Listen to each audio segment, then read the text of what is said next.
হলো যাকে ধারণ করলে ইহকাল পরকালে স্খলিত হতে হয় না, পতন হতে হয় না। ধর্ম শব্দের সহজ ও স্বাভাবিক সরলত্ব এটি। যাকে ধারণের মাধ্যমে অবারিত পতন হতে, স্খলন হতে আমরা রক্ষা পাই। এজন্য কৃষ্ণদ্বৈপায়ন বেদব্যাস তিনি পঞ্চম বেদ মহাভারতে কৌরব এবং পাণ্ডবদের সম্মুখে এনে জগতে জানিয়েছেন যে ধর্মকে যিনি রক্ষা করেন, ধর্ম তাকেই রক্ষা করেন। আপনারা দেখবেন অত্যন্ত সংকটাপন্ন পরিস্থিতিতেও পাণ্ডবদের বিনাশ করা যায়নি। তাদের সম্মুখে এই জড়জাগতিক বহু সংকটপন্ন পরিস্থিতি উপস্থিত হয়েছিল। পাণ্ডবদের জীবন কৃষ্ণদ্বৈপায়ন বেদব্যাস যেভাবে মহাভারতে আমাদের জানিয়েছেন, তাতে মহা সংকট হতে পরিত্রাণ পেয়েছিলেন পাণ্ডবরা।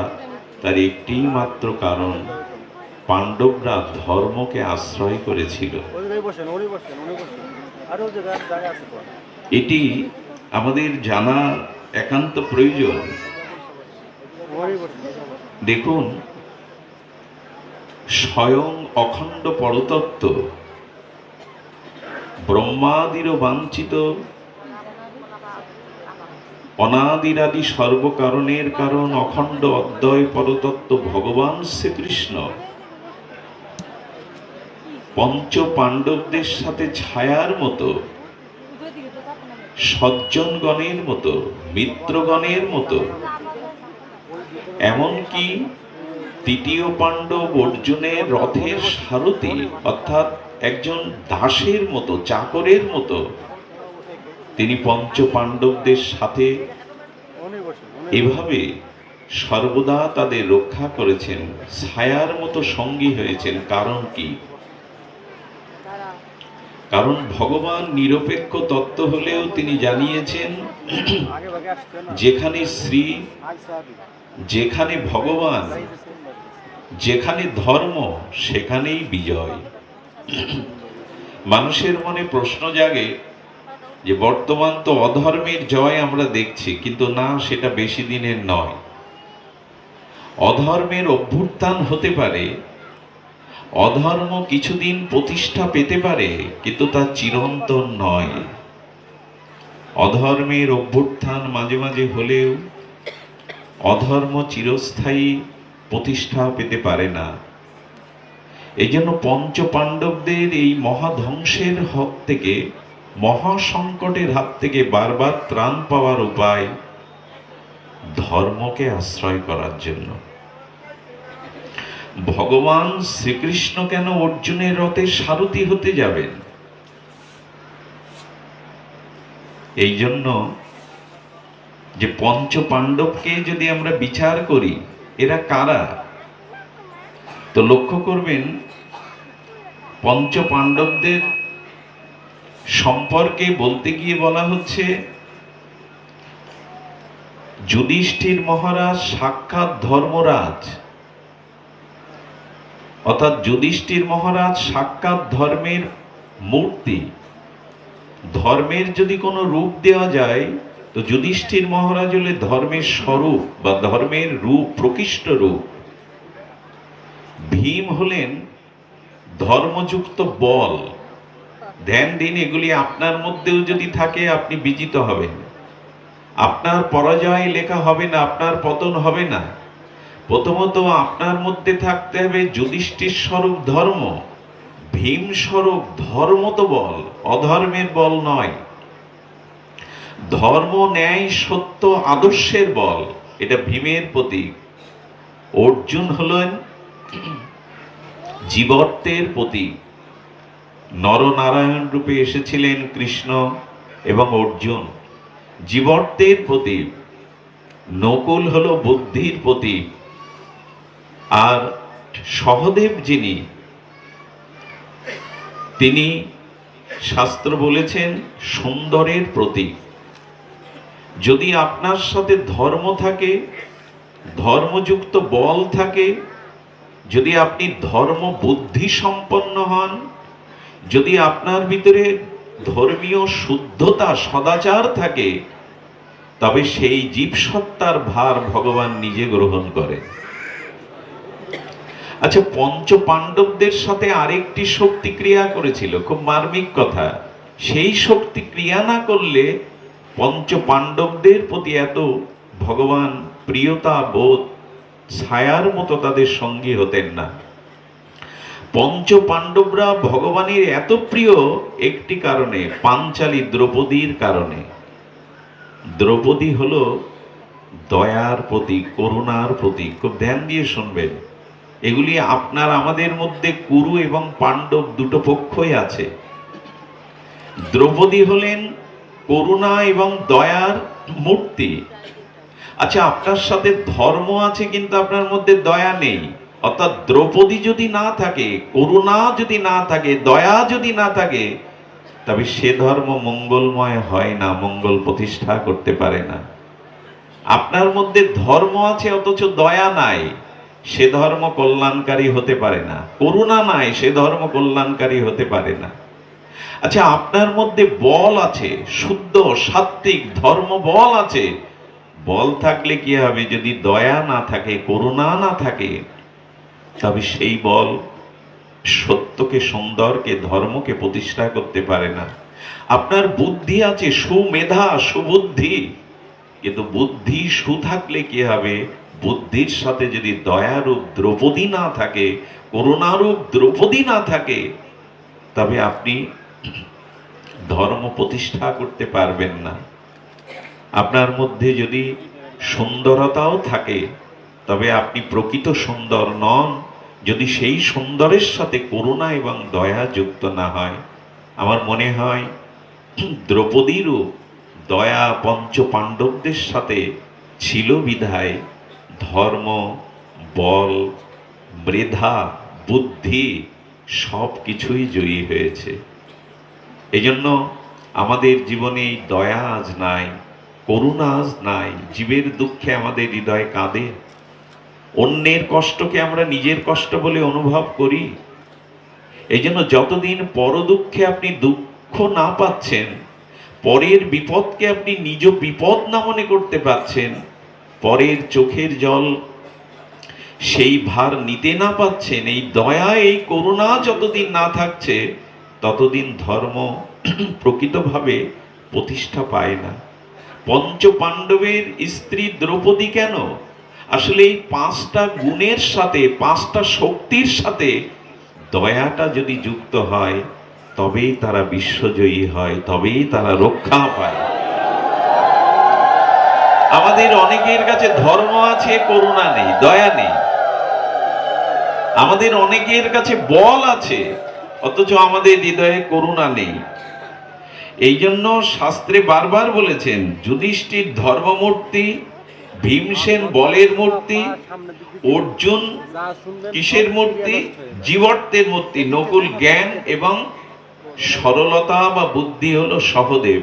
এর মধ্যে করুণা বা দয়া যুক্ত হয়েছে। এইগুলি যদি আপনার মধ্যে কিঞ্চিত পরিমাণ সিন্ধু থেকে বিন্দু থাকে, তবে ভগবান আপনার পেছনে ছায়ার মতো আছেন, ধর্মই আপনাকে রক্ষা করবে। আচ্ছা, বিবেচনা করে দেখেছেন? আপনারা বিজ্ঞ শ্রোতা, শাস্ত্রজ্ঞ শ্রোতা, রামচন্দ্র বনবাসী, আছে তার কিছু বানর সেনা, জাম্ববান, সুগ্রীব, এরাই।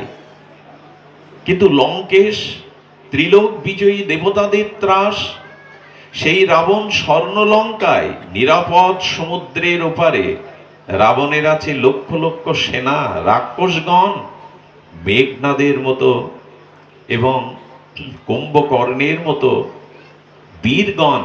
কিন্তু রাবণের পতনের কারণ কি?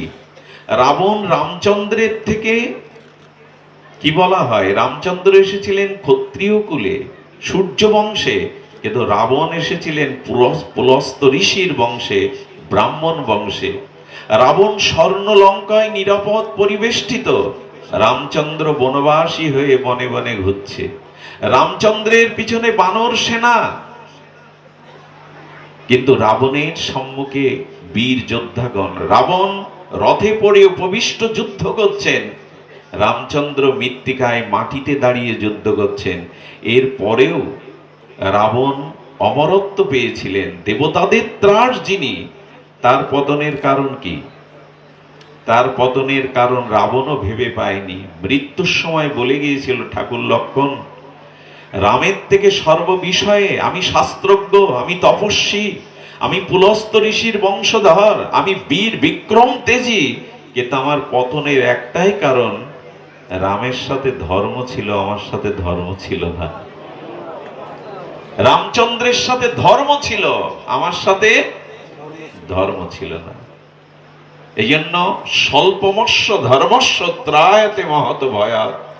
সামান্য যদিও ধর্ম তুমি প্রতিপালন করো, ধর্মকে ধরে রাখতে পারো, মহাভয় হতে তুমি ত্রাণ পাবে।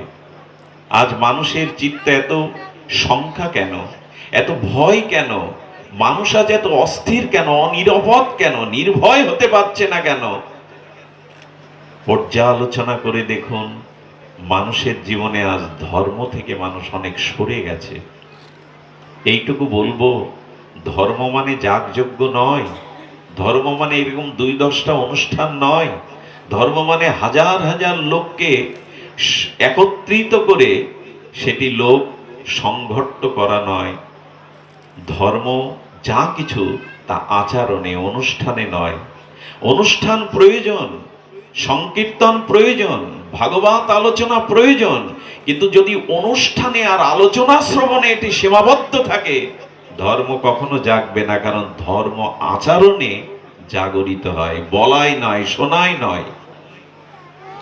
ধর্ম মানে শুধু অনুষ্ঠান নয়, আলোচনা নয়, কীর্তন নয়, আচার ও পরম ধর্ম। এই অনুষ্ঠান থেকে, ভাগবত তত্ত্ব থেকে যদি আমাদের আচরণে এগুলো প্রতিফলিত হয়, তখনই ধর্ম সাকার হবে। কিন্তু আজ শুধু অনুষ্ঠানই যদি আমরা স্রোতের মতো, নদ নদীর স্রোতের মতো অনুষ্ঠান বয়ে যায়, অথচ ধর্মের প্রত্যেকটি উপদেশ দেখবেন আচরণের কথা বলা হয়েছে। এই যে উপদেশামৃতগুলি, এই যে ভগবানের তত্ত্বগুলি, ভাগবত থেকে, শাস্ত্র থেকে ঋষিরা তাদের সাধন উপলব্ধির থেকে যে তত্ত্বগুলি জানিয়েছেন, এগুলো একটি তত্ত্ব আচরণ ছাড়া শুধু শ্রবণে বা কীর্তনের জন্য নয়। পর স্ত্রীকে মাতৃজ্ঞান করো, এটি শ্রবণ বা কীর্তনের বিষয় না আচরণের বিষয়? একটু কথা বলুন। পর স্ত্রীকে মাতৃস্বরূপ দেখো, এই যে আমাদের উপদেশামৃত, এটি কি শ্রবণ বা কীর্তনের জন্য না আচরণের জন্য? আচরণের জন্য। সংযমটা শুধু শ্রবণের জন্য না বলার জন্য? রিপুগুলিকে, ইন্দ্রগুলিকে সুসংহত, সংযত করো। সম দম এগুলি বলার বিষয় না, এগুলি আচরণের বিষয়। এই জন্য শাস্ত্রে বলছেন আচার ও পরম ধর্ম। সেই আচরণ, যথাযথ ধর্মকে আজ আমরা আচরণে প্রস্ফুটিত করতে পারছি না, প্রকাশ করতে পারছি না। এই জন্য আজ আমাদের ভিতরে এত সংখ্যা, এত বিনাশের ভয়, এত পতনের ভয়। একটা জিনিস জানবেন, মানুষ নির্ভীক তখনই হতে পারে যখনই তার মধ্যে ধর্মবুদ্ধি বিরাজ করে। মানুষের মধ্যে যদি কখনো অধর্ম প্রবেশ করে, তখন সে জীব দুর্বল হবেই। আর এই দুর্বলতাই সমস্ত পতনের কারণ। মানুষের জীবনে যত অপকর্ম, যত অন্যায় অশাস্ত্রীয় কর্ম আসে, তার প্রধান কারণ দুর্বলতা। মানুষ নির্ভীক হতে পারে না যদি ধর্ম তার ভিতরে বিরাজ না করে, আচরণশীল না হয়। এই জন্য শাস্ত্রে বলেছেন যে দ্রৌপদীর 5 স্বামী নয়, এরকম নয়। দ্রৌপদী হলো করুণা, দ্রৌপদী হলো দয়া। এটা যদি ধর্মের সাথে, বলের সাথে, বুদ্ধির সাথে, বিদ্যার সাথে এই দয়া বা করুণা যুক্ত হয়, তবে তারাই জয়ী হয়। আপনাদের মনে আছে দুর্যোধন কুরুক্ষেত্রের রণাঙ্গনে সন্ধ্যার অন্ধকারে আর তার উরুভঙ্গতে, ভীমের গদাঘাতে উরুভঙ্গ রক্তাক্ত দুর্যোধন সন্ধ্যায় মৃত্যু যন্ত্রণায় কাতরাচ্ছে।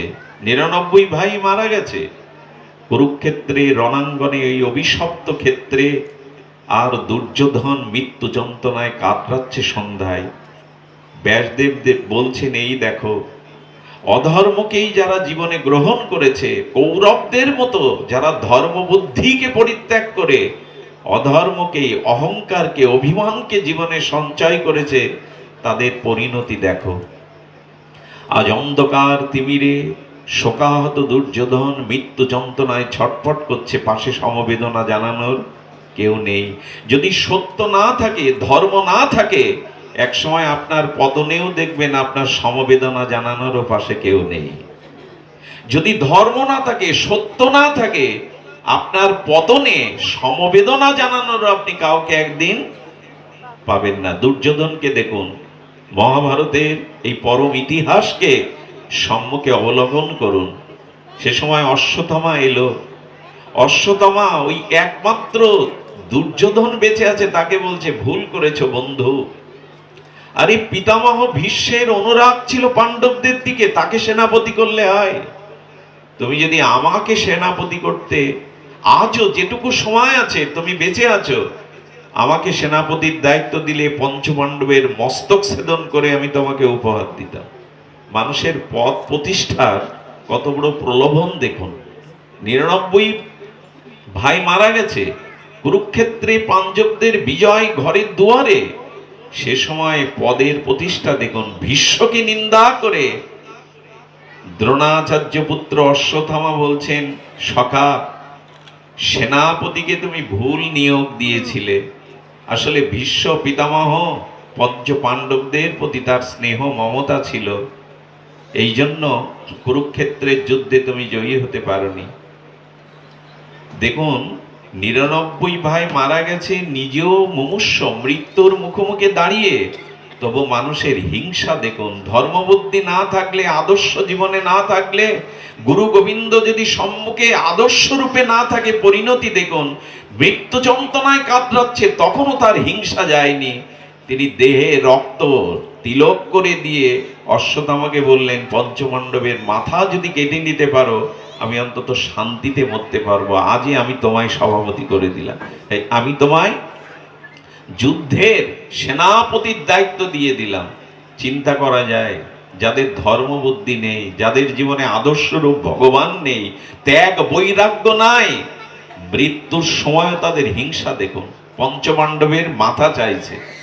মহাভারত সাধারণ গ্রন্থ নয়, পঞ্চম বেদ রূপে খ্যাত। ভগবানের জ্ঞান অবতার ব্যাসদেবের অবিস্মরণীয় দান এই মহাভারত। সেদিন শ্রী গোবিন্দ পঞ্চপাণ্ডবদের বাঁচানোর জন্য সেই রাত্রে তাদের তাঁবুতে ঘুমাতে দেননি। ভ্রমণের ছলে তাদের বাইরে নিয়ে এসেছিলেন নদীর তীরে, কিন্তু ঘুমিয়েছিল পাঞ্চালীর যজ্ঞাসিনী দ্রৌপদীর 5 শিশুপুত্র। বস্ত্র দিয়ে আবৃত করা ছিল তাদের শরীর। আর সে সময় সেই তীব্র হিংসার দাবানলে পুড়তে পুড়তে অশ্বত্থামা এসে সেই 5টি শিশুর অজ্ঞাতে মাথা কেটেছিলেন পঞ্চপাণ্ডব মনে করে। একটি বস্তার মধ্যে সেই মাথাটি পুড়ে যখন নিয়ে গেলেন, দেখো সখা, দেখো বন্ধু, তোমারই বিজয় হয়েছে, তুমি যাওয়ার আগে দেখে যাও, তোমারই বিজয় হয়েছে। আমি পঞ্চপাণ্ডবের মস্তক ছেদন করে তোমাকে ভেট উপহার দিলাম। মস্তকগুলো খুলে পড়ার সাথে সাথে দুর্যোধন ব্যথিত হলেন।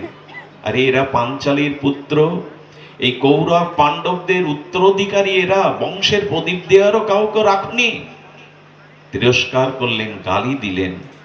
আপনারা জানেন, পঞ্চপাণ্ডব ভোরবেলা ফিরে এসে দেখে দেহগুলো পড়ে আছে, নিথর, মস্তক নেই। দ্রৌপদীর চোখের জল, সন্তান হারানোর বেদনা। অর্জুন প্রতিজ্ঞা করেছিলেন যে আততায়ী তোমার সন্তানদের বধ করেছে, আমি তোমার সামনে তার মস্তক ছেদন করবে, এই প্রতিজ্ঞা করলাম। জানেন যে অশ্বত্থামা সে সময় ব্রহ্মাস্ত্র পর্যন্ত, আর পরীক্ষিত মহারাজের পিতা অভিমন্যুকে মারার জন্যও ছেড়েছিলেন।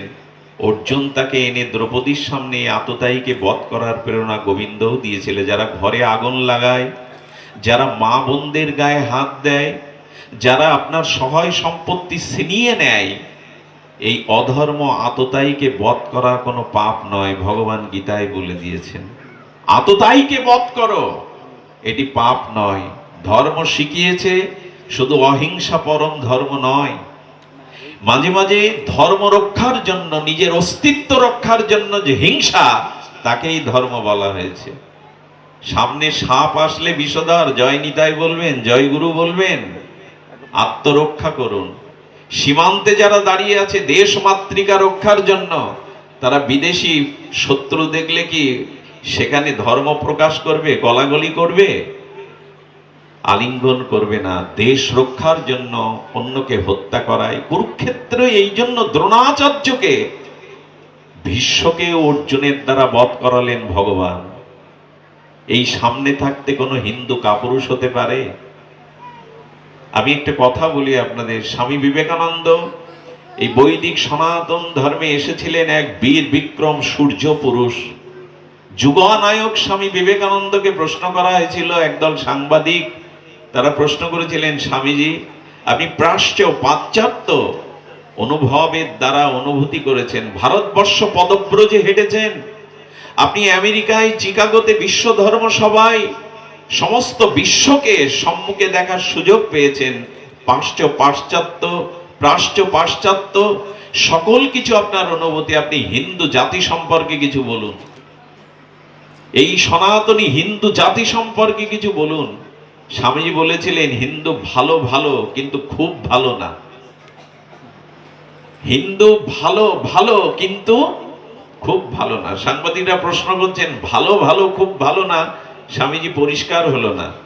উনি বলেছিলেন, চক্ষু মুদ্রিত করে এই ধ্যানস্থ যুগানায়ক ভারত সূর্য বলেছিলেন, হিন্দুদের মধ্যে দয়া আছে, মমতা আছে, পরোপকারের ভাবনা আছে।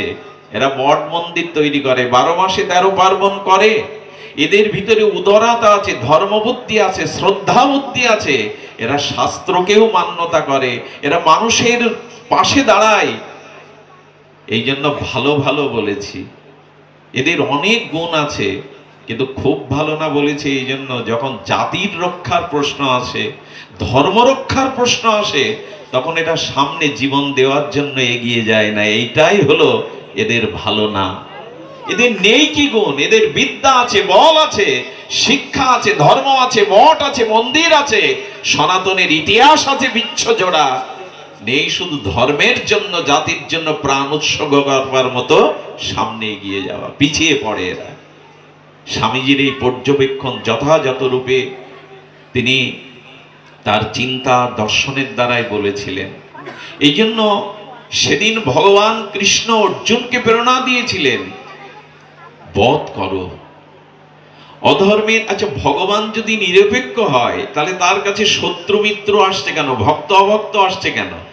সূর্যের আলো কি কাউকে অপেক্ষা করে? সূর্যের আলো কারো কম কারো বেশি দেয় কি? সে তো নিরপেক্ষ তত্ত্ব।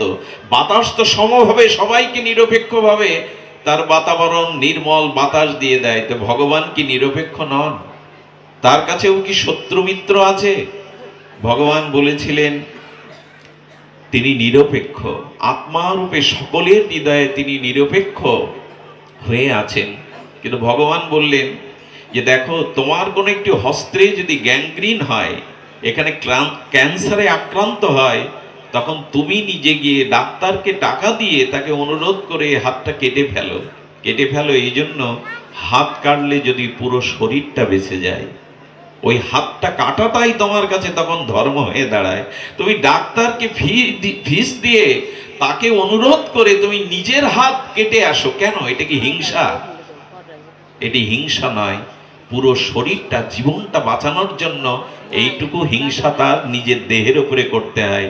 তো পৃথিবীতে ধর্ম প্রতিষ্ঠার জন্য, ধর্ম রক্ষার জন্য, সাধুদের সজ্জনকে পরিত্রাণ করার জন্য মাঝে মাঝে যদি কিছু কেটে ফেলতে হয়, সেটা অধর্ম নয়, সেটা অনিরপেক্ষ নয়। ডাক্তার যখন কারো বুকে ছুরি দিয়ে অপারেশন করে অপারেশন থিয়েটারে, এটা ডাক্তারের হিংসা নয়। কারো বুকে ছুরি বসানো তো হিংসায়। ডাক্তারের জন্য এটা হিংসা নয়, বরঞ্চ এটা ধর্ম। এই জন্য সমাজ, জাতি, আত্মকল্যাণের জন্য যেগুলি হিংসা ভগবান দেখিয়েছেন ভক্ত রক্ষার জন্য, অধর্ম অধার্মিকের বিনাশ জন্য, এটা ভগবানের অনিরপেক্ষ নয়। আরো বলি, ভগবানের হাতে যারা বধ হয়েছেন, কংস, রাবণ, এরা যোগীন্দ্র মনীন্দ্রের মতো মুক্তি পেয়েছেন, সাযুজ্য মুক্তি। এটা কি ভগবানের অনিরপেক্ষতা? ভগবান হাতে যারা বদ্ধ হয়েছেন তারা সাযুজ্য মুক্তি পেয়েছেন। কংসকে বধ করলেন ভগবান কৃষ্ণ, কংসের আত্মা আলো রূপে, দিব্য প্রদীপের দেপীয়মান শিখা রূপে গোবিন্দের চরণে সাযুজ্য মুক্তি লীন হয়ে গেলেন। এই জন্য গোস্বামীরা গোবিন্দের একটা নাম দিয়েছেন হতার গতিদায়ক। গোবিন্দ যাদের বধ করেন তাদেরও পরম গতি দেন, তাদের মুক্তি দেন, যেটা তপস্যার দ্বারা হয় না। ভগবান নিরপেক্ষ, ভগবান অনিরপেক্ষ নন। কিন্তু ভক্তের প্রতি তার আলাদা করুণা থাকে। যেখানে ধর্ম আছে, করুণা আছে, দয়া আছে, সেখানে ভগবান ছায়ার মতো। আচ্ছা, অর্জুনের রথের সারথি হলেন। সারথি মানে ড্রাইভার, মানে একরকম চাকরি। অর্জুন কি বলছেন কুরুক্ষেত্রের আগে? সেনার উভয়ের মধ্যে স্থাপিত রথশ্চ্যুত। কৃষ্ণকে ধাক্কা দিয়ে বলছেন, হে কৃষ্ণ, দুই সেনার, উভয় সেনার মধ্যে রথটা স্থাপন করো। কাকে আদেশ দিচ্ছে অর্জুন? যিনি বিশ্ব স্রষ্টা, অনাদিরাদি, সর্বকারণের কারণ, অখণ্ড পরতত্ত্ব, স্বয়ং ভগবানকে আদেশ দিচ্ছে সেনার উভয়ের মধ্যে স্থাপিত রথশ্চ্যুত। হে অচ্যুত, তুমি আমার এই রথখানা দুই সেনার মধ্যে স্থাপন করো। গোবিন্দ রথের সারথি হয়ে ঘোড়ার ঘাস খাওয়াচ্ছেন, রথটা মুছে দিচ্ছেন, আর অর্জুনের আদেশ পালন করছেন। কেন জানেন?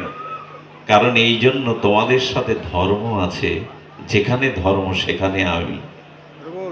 এই জন্য আজ আমাদের জীবনে এই ধর্ম বুদ্ধিটা প্রয়োজন। আপনারা জানেন ভগবান কাউকে বধ করেন না। যেদিন অক্কুর মহারাজ এসে বৃন্দাবনে, মথুরা মণ্ডলে বৃন্দাবনে এসে নন্দ মহারাজকে বলছেন কৃষ্ণ কংসকে বধ করেছে, বলে তা হয় নাকি? আমার কৃষ্ণকে জানি না? মা দড়িটাই কাটতে পারলো না, যশোদা তাকে দড়ি দিয়ে বন্ধন করলো, দড়ি কাটতে পারলো না, সে কংসকে মারবে? কংস মরেছে তার নিজের পাপের কারণে, কৃষ্ণ কাউকে হত্যা করেনি। আজ কৌরবদের, আজ রাবণের পতনের কারণ হলো তাদের নিজের অধর্ম বা পাপ। ভগবান উপলক্ষ মাত্র। আমাদের পতন হয় আমাদের পাপের কারণে। সামনে যে শত্রু দেখেন, এগুলো উপলক্ষ। এই জন্য শাস্ত্রে বলছেন যে অর্জুনের মতো আপনিও যদি ধর্মকে আশ্রয় করতে পারেন। অর্জুনকে যখন কেউ প্রশ্ন করত যুধিষ্ঠির কি হয়, তখন বললেন উনি আমার ধর্ম, উনি আমার আদর্শ। আপনিও যদি ধর্মকে বড় ভাইয়ের মতো মনে করতে পারেন, তার ছায়া তলে, তার আদেশে তার জীবন কাটাতে পারেন, তখন আপনিও জয়ী হবেন। আমাদের জয়ী হবার এই একটি কেবল মন্ত্র। আসুন ধর্মকে আমরা আঁকড়ে ধরি। আর ধর্ম শব্দের অর্থ, স্বামী প্রণবানন্দ এই বৃহত্তর ফরিদপুরের বাজিতপুরের আমাদের হিন্দু সংগঠক যুগাচার্য স্বামী প্রণবানন্দ অপূর্ব ধর্মের 4টি সংজ্ঞা দিয়েছেন। এগুলো আমাদের জানা দরকার। বৃহত্তর ফরিদপুরের মানুষ ধন্য, কত মহামানবের জন্ম। সেই স্বামী প্রণবানন্দ, যিনি প্রণাম মঠ বা ভারত সেবাশ্রমের প্রতিষ্ঠাতা, তিনি বলেছিলেন ধর্ম হলো ত্যাগ, সংযম, সত্য আর ব্রহ্মচর্য। যার ভিতরে ত্যাগ নাই, সংযম নাই, সত্য নাই, যার ভিতরে ব্রহ্মচর্য নাই, সে ধার্মিক হতে পারে না। একটা অভূতপূর্ব কথা বলে গিয়েছিলেন উনি। ধর্ম নেই মালায় ঝোলায়, ধর্ম নেই মন্দির মঠে, ধর্ম নেই অনুষ্ঠানে, ধর্ম আছে ত্যাগ, সংযম, সত্য, ব্রহ্মচর্যে। এই যে এখানে যজ্ঞের বেদিটা করা হয়েছে দেখবেন 4টি স্তম্ভের উপরে, তাই না? এই যে যজ্ঞের মঞ্চটা করা হয়েছে কি দিয়ে? 4টি স্তম্ভ, ধর্মের স্তম্ভই 4টি।